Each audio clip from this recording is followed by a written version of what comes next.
السلام عليكم. كيفكم أعزائي؟ إن شاء الله بخير. معليش طولت عليكم. أشكر كل من سأل عني وكل من بارك لي البنت أختي. إن شاء الله ربي يديم أفراحنا وأفراحكم يا رب العالمين. اليوم بإذن الله حعمل كريب فرنسي بالكريمة.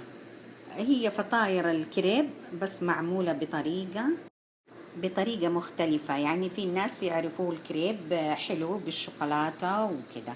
هذه لا، حتكون محشية بلحمة مفرومة معصجة.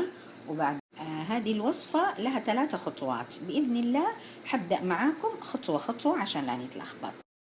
الخطوة الأولى هي تجهيز فطاير الكريب، وهي هذه اللي تاخد أكتر وقت في إعداد الوصفة. أنا عندي هنا حق مقدارين. المقدار الواحد أساسا في الكريب الفرنسي كوب حليب ونص كوب دقيق وبيضة واحدة. هنا عملت مقدارين، عندي كوبين حليب صار وكوب دقيق، يعني دبلت، وبيضتين. فانتوا حسب المقدار اللي تحتاجوه ممكن تدبلوا، تعملوا 3 حليب يصير 1.5 دقيق، 4 حليب 2 دقيق، والبيض يتضاعف مع الكمية والمقدار اللي تزيدوه. وعندي أحتاج للخليط هذا الملح حسب الرغبة، وملعقة صغيرة فلفل أبيض، وزيها ملعقة صغيرة أعشاب إيطالية. أضفت البيضتين على الحليب في الخلاط، وأضيف لهم التوابل، وأحط عليها الدقيق كمان.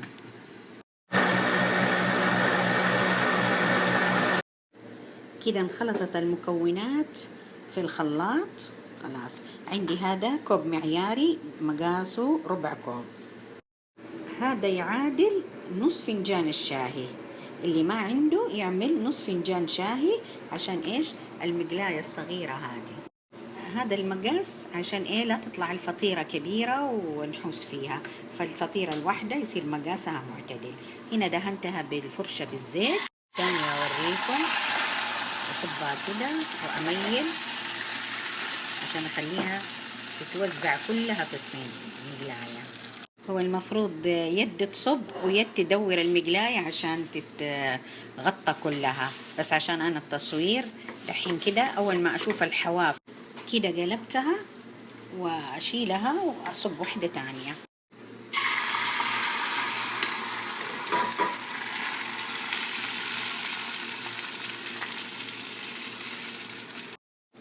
استمر كده حتى أكمل كل الكمية، وحتى ممكن تعملوا في مقلايتين عشان تكسبوا الوقت، لأنه هي اللي تاخد الوقت هذا الصب. الخطوة الثانية عندي اللحمة المفرومة المعصجة اللي أقول لكم عليها دايما جاهزة، حوالي كوب. حطيت لها أعشاب إيطالية. أضيف لها حوالي كوبين عصير طماطم مفروم ناعم، وبعد ما تنطبخ وتتسبك أضيف لها نص كوب جبنة موزاريلا. والمقادير اللي عندي اللي ذكرتها بالأكواب المعيارية هذه عشان تزبط الوصفة، بالذات خليط الكريب ما ينفع معاه يعني الاجتهاد في المقادير، لازم بالأكواب المعيارية. كده تسبكت ما شاء الله اللحمة المفرومة مع الطماطم. استناها تبرد وأحط لها الجبنة الموزاريلا. ما ينفع أحطها وهي حارة عشان لا تسيح. وهذه أقراص الكريب جهزت. شوفوا الحبة كيف رقيقة، لأنها حتتلف على بعض فما أبغاها تصير سميكة. هذه رقتها. إذا تبغوها في ناس يعملوها سميكة، يعني يصبوا الفنجان كامل فتطلع تقيلة ومعجنة، ما تزبط. برد المفرومة أعمل الخطوة الثالثة اللي هي إيه؟ تحضير الكريمة. هذه كريمة الطبخ مقدارها 500 ملي. ححطها على 500 ملي تعادل كوبين ونص من الكريمة. وعندي هنا فلفل أبيض نص ملعقة صغيرة، وملح حسب الرغبة.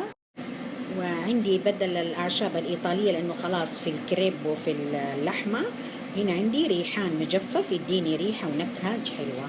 حطيت الكريمة على النار، ححط لها الأعشاب اللي هو الريحان والفلفل، وأخلط. لما تغلي أطفي، لأن هذه الكريمة هي اللي حصبها بعدين على الأقراص. لما ألفها أرش على وجهها كمان جبنة موزاريلا وأدخلها الفرن تسيح. خلاص بردت اللحمة، أضفت عليها الجبنة كده، حقلبها وأحشي. قبل ما أبدأ الحشي والتطبيق أبغى أقول لكم معلومة عن الأضرار الإكثار من تناول اللحوم الحمراء. اللحوم الحمراء لو كترنا منها تعمل مشاكل صحية للجسم بالذات لكبار السن لأسباب متعددة، يعني قلة الحركة، فتأثر على الأوعية الدموية بسبب الدهون وترفع الكوليسترول والضغط، تعمل اضطراب الغدة الدرقية، متاعب في الكلى. حتى الشباب والله ممكن ينتبهوا نخلي اللحوم الحمراء مرة أو مرتين في الأسبوع. الآن بنسمع عن شباب يعانوا من أمراض ما تيجي إلا لكبار السن بسبب الوجبات السريعة باللحوم. واللي يقارن يقول أبائنا وأجدادنا كانوا يأكلوا كل شيء، كان عندهم ما شاء الله عاملين يساعدهم في تجاوز هذه الأمراض. أول شيء كثرة الحركة، الرجال كانوا يمشوا، عندهم أعمال يدوية المهنية، الحريم كانوا يقعدوا على الطشت يغسلوا بيد العجن بيدهم، تنظيف البيت والكنيس لا مكنسة كهرباء ولا شيء، هذا كله حركة تحرق الدهون وتساعد على الصحة. دور الآن أحد يعمل مننا هذه الأعمال أبدا، كله أجهزة كهربائية وسيارة ومشي، فعشان كده. والعامل الثاني كمان نفس المواشي وتغذيتها اختلفت، كانت ترعى في مراعي وتاكل علف طبيعي، الآن كلها مزارع وحقن وهرمونات يعني أنا ما بهول الوضع، لكن سبحان الله هذا هو الواقع. فحتى كلنا نحب اللحوم لكن نحاول نقلل منها قدر الإمكان. إن شاء الله كلامي هذا يكون خفيف عليكم ونستفيد منه كلنا، وحبدأ أطبق الوصفة رغم إنها ما هي صحية طبعا اليوم. عندي هنا أحط شوية من اللحم اللي مع الجبنة، ألفه زي كده، رصه في صينية جنب بعضه لما نخلص المقدار كله. للي طلبوا يسألوا عن الأكواب المعيارية، هي هذا كوب وهذا نص كوب وهنا تلت وربع وخمس.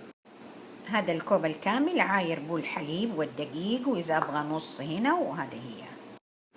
شوفوا، واللي ما عنده هذه الأكواب المعيارية أنا جبت كاسة جبنة عارفينها العادية، عبيتها موية، شوفوا ساوت لي نفس الكوب. هذه كاسة الجبنة العادية اللي هي كرافت أو المراعي. أنا أبغى أسهل عليكم تطبيق الوصفات، فولا ممكن هذه الأكواب المعيارية تلاقوها في كل مكان، أدوات المنزلية وسعرها معتدل. كملت حشو الفطاير كلها، طلعت عندي المقدارين 20 حبة كريب. غلت هنا الكريمة خلاص، حصبها على الكريب، بس الأفضل إنكم ما تعملوا الخطوة هذه إلا قبل التقديم مباشرة. كده صبيت الكريمة على الكريب وحرش الجبنة الموزاريلا على الوجه بس، وأدخلها الفرن. دخلتها الفرن على 250 من فوق ومن تحت، تبدأ تغلي الكريمة معاه ويصيح الجبن. أطفيه، يمكن حياخد مني هذا الشيء 15 ل 20 دقيقة، لأني أنا مولع الفرن قبلها ب10 دقائق قيده ساخن، وزي ما قلت الأفضل تتقدم ساخنة. شوفوا ما شاء الله أخذت مني بس ربع ساعة، حمر الوجه وتشربت، وهذا هو الكريب الفرنسي. وهذه ما شاء الله وصفتي جهزت. طبعا أنا قلت لكم غير صحية طبعا عشان الأجبان والكريمة والدسم، فالإنسان ما يحرم نفسه من أي وصفة أو من أي شيء، يأكل باعتدال، مقدار بسيط على قد نفسه، والله الحافظ والحامي لنا كلنا، ربي يمتعنا بالصحة والعافية بإذن الله. ونكتر طبعا من الخضار والفواكه، ونتدبر ونطبق دائما كلام الله عز وجل، وكلوا واشربوا ولا تسرفوا، الإسراف هو اللي جايبنا الورا.